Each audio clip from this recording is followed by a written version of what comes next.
안녕하십니까. 평생투자 파트너입니다. 오늘은 9월 23일 목요일입니다. 추석이 끝났습니다. 추석이 끝났고 추석 기간 동안에 우리 시장이 쉬고 있을 동안에 좀 많은 어떤 이슈들이 좀 있었잖아요. 사실 그 전부터 있긴 했지만 그래서 그런지 추석 기간 동안에도 좀 불안했던 분들이 좀 많으셨던 것 같아요. 그래서 제 카톡으로 뭐 좀 다양한 문의들이 좀 있었습니다. 그래서 관련해서 제 생각을 좀 한번 이야기해 보려고 하는데요. 첫 번째는 뭐 최근에 나오는 헝다그룹 있잖아요. 뭐 그런 것들, 그리고 뭐 최근 또 이야기가 나오는 인플레이션 압력, 뭐 부채 한도, 뭐 이런 것들로 인해서 시장에 어떤 조정들이 좀 나오는 것 아니냐, 어떻게 좀 비중을 어떻게 해야 될까, 뭐 이런 문의들이 좀 많았었고요. 그 다음에 이것과 좀 연관돼서 시장을 이렇게 판단할 때 혹시 차트로 좀 볼 수 있는 것이 있느냐, 어떤 차트를 좀 보면 좀 좋으냐, 뭐 이런 문의들이 있었습니다. 그래서 사실 이걸 뭐 제가 어떻게 알겠습니까? 근데 다만 제 생각은 있는 것이죠. 그래서 제 생각은 이렇다라고 좀 문자로 보내라고 하는데 이게 문자로는 못 하겠더라고요. 그래서 하도 많고 해서 방송으로 좀 보내겠습니다. 일단은 이 2번 이야기 먼저 해보면 사실 시세를 판단할 때 차트 하나만으로 지금이 어떤 시세다, 대세 어떤 뭐 상승기다 뭐다 이런 거는 솔직히 모릅니다. 모르고 그저 저희가 이야기할 수 있는 정도는 일단 이 왼쪽은 주간 차트이고 오른쪽은 일간 차트입니다. 일간 차트를 이렇게 놓고 보면 이 파란색, 진한색 있잖아요. 이 진한색이 어, 100일 이동평균선이에요. 일간 차트에서는 100일이고 주간 차트에서는 한 20일 이동평균선 정도, 20주 이동평균선 정도. 똑같은 거잖아요. 100일이나 20주나. 요 정도로 좀 놓고 이런 말씀을 할 수 있을 것 같아요. 이 파란색 20주, 그러니까 100일 이동평균선 위에 있을 때는, 요렇게 위에 있을 때는 주식하기가 좀 좋은 것 같고, 거꾸로 20주 이동평균선 아래에 있을 때, 저는 보통 주간 차트를 좀 중요하게 보니까요. 어, 그, 20주 아래에 있을 때는 주식하기가 조금 부대끼는 뭐 이런 구간인 것 같다라고 생각이 들고요. 그 다음에 위에는 MACD를 주간 차트에서는 좀 활용을 하고요. 이 정도인데 사실 이것이 참 교조적인 거예요. 이거를 이게 좀 길게 놓고 보면 이렇게 긴 차트로 이렇게 보면 이게 조금 더 긴 차트로 한번 봐볼까요? 만약에 조금 더 길게 보면 이렇게 만약에 좋은 기업이고 장기적으로 우상향하는 이런 기업이라면 장기적으로 우상향한다는 것은 장기적으로 계속 이익이 증가한다는 회사잖아요. 이런 회사일 경우에는 아까 말씀드렸던 것처럼 중간 어디를 잘라서 이렇게 보더라도 이 위에 있을 때는 기분이 좋을 수 있어요, 분명히. 그리고 이 아래에 있을 때는 내 계좌가 쭈그러드니까 기분이 나쁠 수 있고, 근데 어, 그 기분과 다르게 내가 실제로 매수하기 좋은 구간은 이 기분이 나쁜 구간인 것 같아요. 기분이 나쁘고 뭔가 불안하고 이거 왜 이러지? 겁먹게 되고 이런 구간이 매수하기가 좋은 구간이고, 그 다음에 오히려 기분이 좋아지는 이런 구간에서는 오히려 물량을 조금 줄여야 되나 이런 생각을 하는 것 정도로만 좀 보시면 어떨까. 그리고 길게 놓고 보면 우상향하는, 즉 기업의 이익이 계속 증가하는 그런 기업이라면 좀 그런 심리, 그런 마음과 좀 반대로 좀 생각해 보는 것이 어떨까라고 생각은 해요. 저 스스로도 자꾸 다짐하려고 하고. 왜냐하면 저 역시도 시장이 이렇게 최근에 삼성전자를 이렇게 보면 코로나 이후 코로나 때 이렇게 기분 나쁜 어떤 구간이었죠. 파란색 아래에 있기 때문에. 그리고 코로나가 지나고 기분 좋은 이런 구간들이 있었습니다. 근데 보통 아주 기분이 좋을 때 주식을 시장에 들어오면 이게 좀 힘든 것 같아요.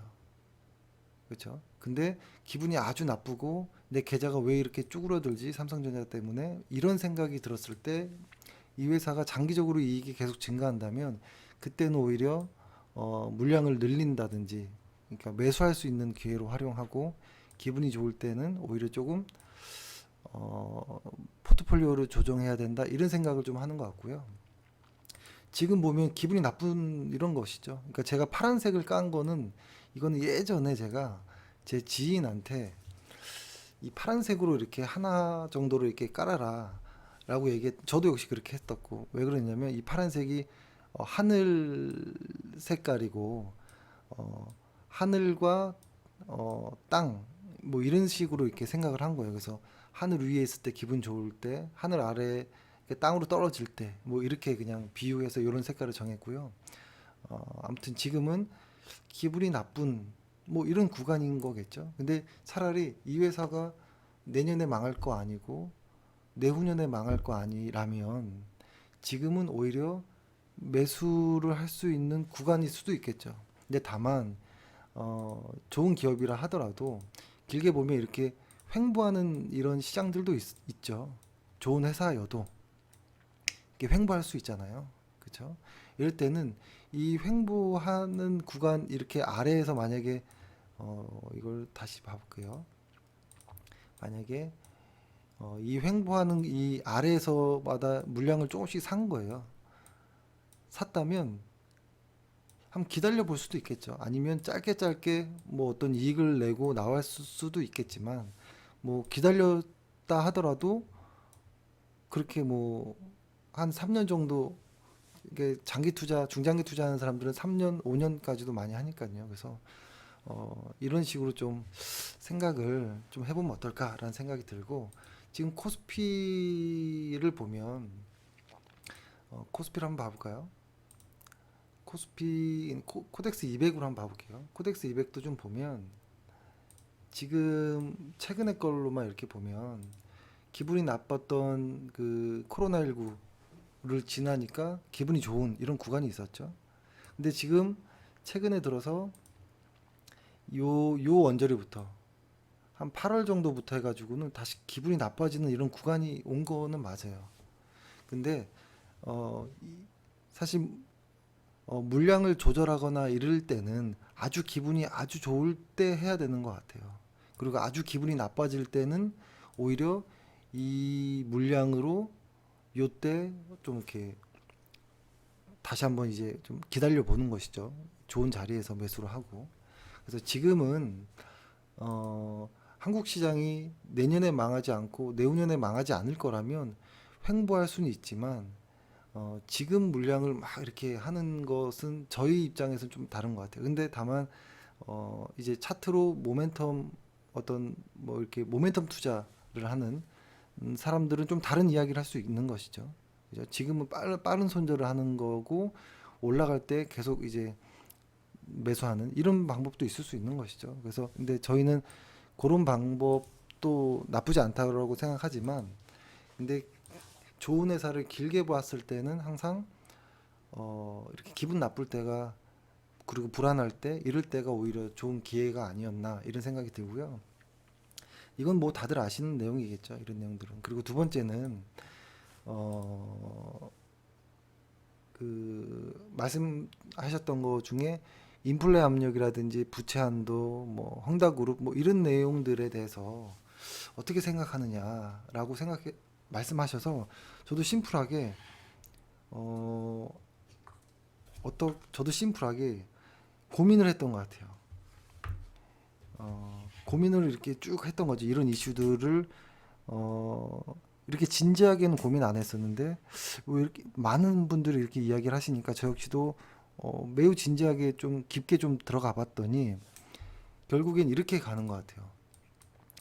고민으로 시작을 이렇게 하잖아요. 그러면 다시 고민이 또 생기죠. 이렇게 이런 것들이 또 계속 고민들이 이렇게 많아지면 결국엔 미로에 빠지는 것 같아요. 그래서 근데 이것들을 왜 이렇게 고민을 할 수밖에 없냐면 조정에 대해서 내 계좌가 손실나는 것이 싫은 거거든요. 조정 혹은 언제까지 하락할지 모르는 그런 불안감 이런 것들인데 이거를 우리는 예적금을 하는 사람들이 아니잖아요. 주식 투자자이고 주식 시장이라는 것은 위험 자산인 거잖아요. 아무리 리스크가 싫다 하더라도 어쩔 수 없는 시장이에요. 주식 시장에 들어왔다면 리스크가 있을 수밖에 없는 거거든요. 그래서 그것을 받아들여야 되는데 못 받아들인다는 거죠. 그리고 기분이 나쁘다는 거죠. 계좌가 플러스 났던 게 줄어들 때. 그래서 이 표를 한번 보여드려 보면 이 표를 한번 보여드려 볼게요. 이게 최근에 그 회원분들의 어떤 이슈들 고민들에 대했을 때 코스피의 어떤 반응을 좀 본 거거든요. 이게 보면은 여기 그 진한 색이 ISM 제조업 지수고요. 그 다음에 요 아래 요 흐린색 있죠. 이렇게 올라가는 선. 요거는 이제 연준의 정책 금리입니다. 요때 이 ISM 제조업 지수와 연준의 정책 금리의 조합을 보면서 코스피 MDD, 코스피가 최저점이 어디였는지, 얼마나 조정을 받았는지 요거를 같이 이제 놓고 보는 거죠. 근데 이거를 보는 이유가 뭐냐면 그러니까 지금 상황이 이렇게 가면 어떡하지라는 것이죠. 그러니까 최근에 저희도 몇 개월 전에 말씀드렸던 것처럼 아예 제조업 지수가 속도가 이렇게 조금 둔화되는 이런 것들, 한국의 수출 증가율도 조금 둔화될 것이라는 이런 것들, 그것으로 인해서 실적 역시도 조금 둔화되지 않을까 이런 어떤 이야기를 드렸었던 것이고, 근데 그것은 단기적인 어떤 시황가 아닐 수 있죠. 3년, 5년 이렇게 길게는 많은 상황들이 달라질 거잖아요. 그러니까 그런 단기적인 시황을 얘기할 때 이야기하는 것이고, 그리고 그런 단기적인 시황 안에서 보면 또 최근에 나오는 그 FOMC 회의에서 나온 이야기처럼 연준이 긴축을 언제 할까, 금리를 언제 올릴까 이런 것에 대한 초점이 맞춰져 있잖아요. 그래서 그것에 대한 것을 이제 같이 보는 거죠. 그랬을 때 여기서 이제 명쾌한 건 뭐냐면 이런 겁니다. 이 두 가지 조합, 그러니까 그러니까 경기가 둔화되는 것과 그 다음에 금리를 그러니까 긴축을 하는 것이 같이 합쳐졌을 때는 확실히 시장에서 큰 어떤 하락폭이 있는 것 같아요. 과거에 이렇게 놓고 보면 요럴 때가 있죠. ISM 제조업 지수가 경기가 둔화되고 금리가 오르는 이런 구간에서 23% 정도가 하락이 있었고, 그렇죠? 그 다음에 또 여기 구간에서도 마지막에 ISM 제조업 그 경기가 둔화되는데 금리를 더 올려버리니까 다시 한번 또 17% 정도 하락하는 코스피가. 그리고 여기에서 보면 경기가 살짝 둔화되는데 변화가 없었을 때는 한 번은 그냥 지나갔지만 두 번째에서는 많이 하락했던 적이 있었고, 근데 요 때는 솔직히 다른 2011년도 때는 다른 이슈도 좀 있긴 있었습니다. 그리고 2015년도 마지막, 그러니까 16년도 초가 저점이었잖아요, 코스피가. 그때 어떤 일이 있었냐면 그때도 역시 경기가 둔화되는데 금리를 올리는 그 순간이 있었거든요. 그 순간에는 지수가 좀 빠졌었습니다. 15% 정도. 그리고 마지막에도 2018년도에 기억나시죠? 이때도 경기가 둔화되는데 금리를 계속 올리고 있었어요. 금리를 멈췄거나 빨리 내려주지 않고 금리는 계속 올라가고 있었거든요. 그때 역시도 23% 정도 하락하는. 그리고 이때 코로나는 빼고요. 그 다음에 지금이 이런 모습이죠. 지금이 경기가 둔화되는 ISM 제조업 지수가 꺾였는데 설마 조금 있다가 금리가 올라가면 어떡하지? 이런 어떤 고민에서 지수가 빠지면 어떡하지? 이런 생각인 것 같아요. 근데 정리를 해보면 이 두 가지 조합이 경기 둔화와 긴축이 같이 만났을 때는 확실히 지수가 10% 이상 하락하는 것 같아요. 이걸 한번 선으로 표현해 보면 10%가 여기니까 여기서부터 한 요 정도로 한번 해볼게요. 이렇게 놓고 보면 확실히 경기 둔화와 긴축이 같이 있을 때는 10% 이상, 15%, 그러니까 10% 이상부터 한 20여 프로까지 하락이 이렇게 나오는 것 같아요. 보면 23, 17, 그쵸? 25, 15, 23 이렇게 오잖아요. 근데 그것이 아닌 조정은 대부분 10% 안에서 끝났던 것 같아요. 요 10% 안의 구간에서. 근데 요 10% 안의 구간을 이렇게 보잖아요. 보면은 2017년도 한 번 정도를 빼고는 2017년도 아주 강세장이었잖아요. 그때 한 번 정도 빼고는 대부분 5에서 10%의 조정은 항상 있었습니다. 매년. 이때는 엄청나게 있었던 것이고 매년 그죠? 항상. 그러니까 여기서 이제 잘 생각해 볼 게 뭐냐면 우리는 지금 은행에다가 예금하는 사람들이 아닌 주식 투자자로서 지금 우리가 하는 게 위험 자산에 투자한다라는 걸 인정해야 되는 것 같아요. 그러니까 언제든 10% 정도 전후의 조정은 매년 한두 번씩은 나온다라고 봐야 돼요. 매년 한두 번씩. 그리고 그 사이사이에 한 3년, 5년 요 안에는 반드시 20몇 프로, 10몇 프로의 아주 큰 하락도 나온다. 라는 걸 인정하고 주식을 해야 되는 것이죠. 근데 길게 보면 시장은 이렇게 우상향했던 것이죠. 그 사이사이에 엔디디가 이렇게 빠지는 거잖아요. 이렇게. 하지만 이렇게 극복하고 올라가죠. 이렇게. 그죠? 근데 요거 빠지는 것을 우리가 그러니까 시장이 쭉 이렇게 해볼게요. 올라가면서 빠지고 올라가면서 빠지고 근데 작게 빠지는 건 항상 있는 거죠. 근데 한 번씩 빠지고 또 이렇게 가는 거잖아요. 근데 이렇게 크게 빠지는 이런 것들을 우리가 피할 수는 없는 것 같아요. 이런 것들은 피할 수 없고 이렇게 작게 빠지는 거 역시도 또 못 피하는 거거든요. 그래서 우리가 여기서 이제 할 수 있는 거는 뭐냐면 어, 두 가지인 것 같아요. 일단은 현금을 어느 정도 음, 일정 비율 정도 저는 뭐 한 2, 30% 정도면 그것도 괜찮다라는 생각이 들거든요. 현금을 일정 비율을 갖고 있는 것. 그 다음에 두 번째는 매년 이익이 증가하는 좋은 기업을 보유하고 있는 것. 이 두 가지인 것 같거든요. 설명드려보면 일단은 시장이 언제나 조정이 올지 모르고 그것을 맞출 수 없다면 그냥 받아들이고 좋은 기업을 보유한 상태에서 그냥 홀딩하는 것이죠. 왜냐하면 시장이 좋아지면 그 좋은 기업은 시장보다 더 많이 상승할 거거든요. 괜히 그때 사고 팔고 잘못해서 손실을 계좌에 딱 확정지을 필요 없다라는 것이죠. 혹은 10% 전후의 조정은 항상 있는데 10% 이상, 15%, 20% 깊은 어떤 하락이 반드시 몇 년마다 한 번씩 오니까요. 그런 것들이 오면은 혹시라도 보유하고 있는 현금이 있으면 그것들을 활용하는 것. 이 두 가지인 것 같아요. 근데 그냥 받아들이는 거죠. 아, 시장은 이런 거구나. 항상 언제나 좋은 일만 있는 건 아니다. 그러니까 아까 그 처음에 이야기했던 것처럼 어떤 이 파란색 이 선 안에 위에 있을 때 기분이 좋고 파란색 선 아래에 있을 때 기분이 나빴던 것처럼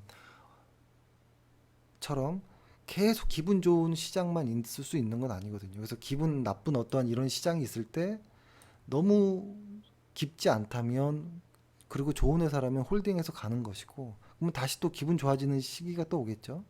기분 좋아지는 시기 때 조금 덜어두고 다시 기분 나쁜 시기가 오면 그것을 좀 더 매수해주고 뭐 이런 것이죠. 근데 갑자기 말도 안 되게 이런 투매 같은 현상들이 나오는 그러니까 지금처럼 갑자기 나오는 어떤 부채 한도 뭐 헝다그룹 뭐 이런 이야기들이 나오면 오버슈팅이 나올 수 있잖아요. 그렇죠?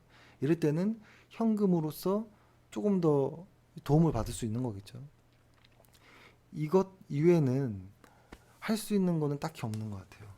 이거를 저도 주말이 아니죠. 그 추석 기간에 저도 실수했던 것이죠. 이거를 마치 제가 이런 이슈들을 이렇게 과거 거 대입해보고 이게 무슨 일이지 알아보면 뭔가 해결이 될 것처럼 저 역시도 생각했던 게 실수였던 것 같고, 사실 이런 고민들은 너무 많은, 특히 헝다그룹 같은 경우는 단순 경제 이야기가 아니잖아요. 정치적 이해관계까지 있는 것이기 때문에 이거는 알 수가 없는 거라고 봐야 되겠죠. 그렇죠?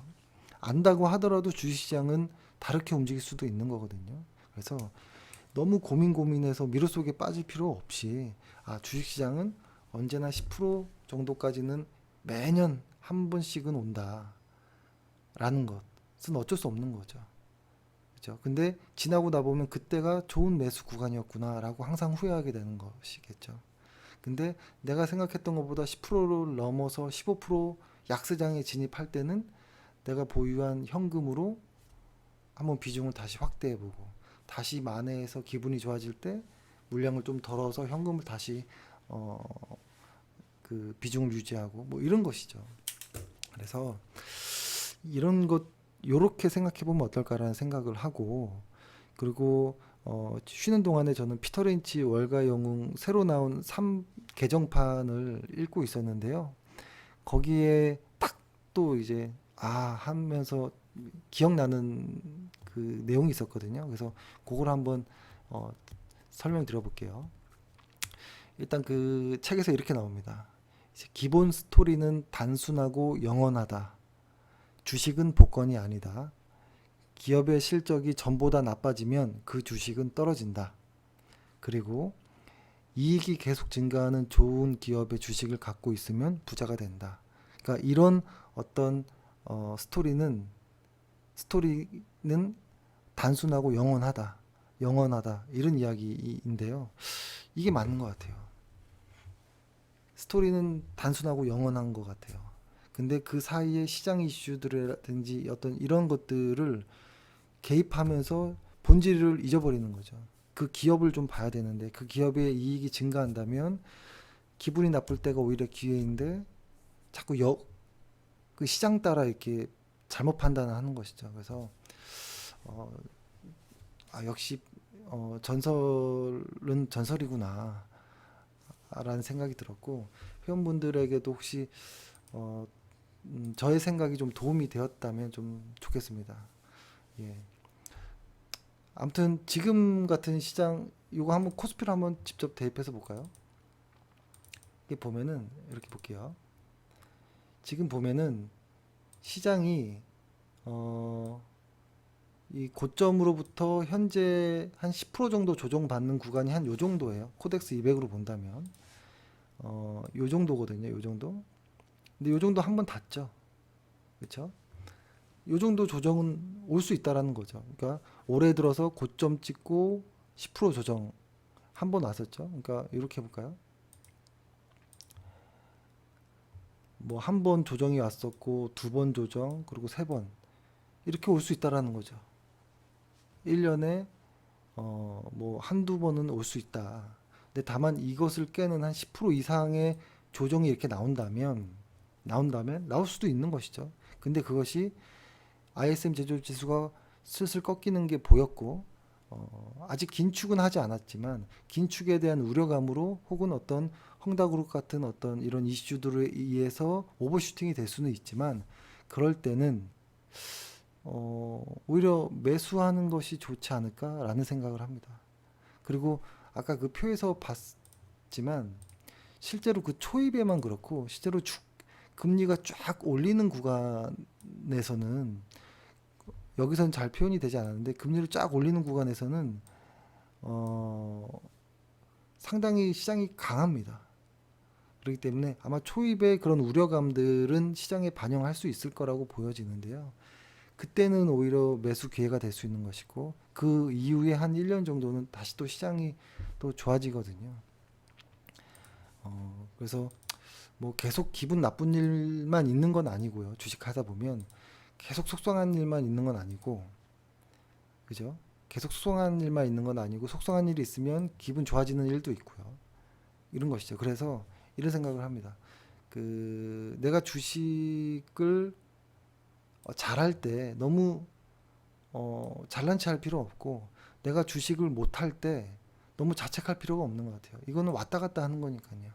그렇죠? 주식이 내가 잘하려고 하는 게 아니잖아요. 시장이 가는 대로 가는 거니까. 다만 좋은 주식을 보유했다면 조금 더 갈 수는 있겠죠. 멀리 갈 수 있겠고. 그렇죠? 그 정도로 좀 심플하게 생각하고 너무 스트레스를 받지 않으시면 좋을 것 같고, 이제 곧 실적 시즌이잖아요. 그래서 지금부터 다시 내가 가진 종목들이 좋은 회사라면 뭐 이런 조정쯤이야 그냥 넘어가도 된다라고 봅니다. 그리고 아주 심한 조정이 올 때 그때는 현금이라든지 이런 것들을 동원하면 되는 거니까요. 그리고 다시 기분 좋아지는 이런 구간이 온다면 그때는 비중을 다시 조금 빼는 것이죠. 예, 좀 같은 말을 좀 여러 번 일부러 반복했습니다. 예, 이렇게 좀 이야기를 하고요. 아무튼 최근에 좀 힘들지만, 지금 기분 안 좋지만 지금 이제 기회다라고 생각하고 기분 좋게 발상 전환하셔서 스트레스 받지 마시기 바랍니다. 예, 고생하셨습니다. 감사합니다.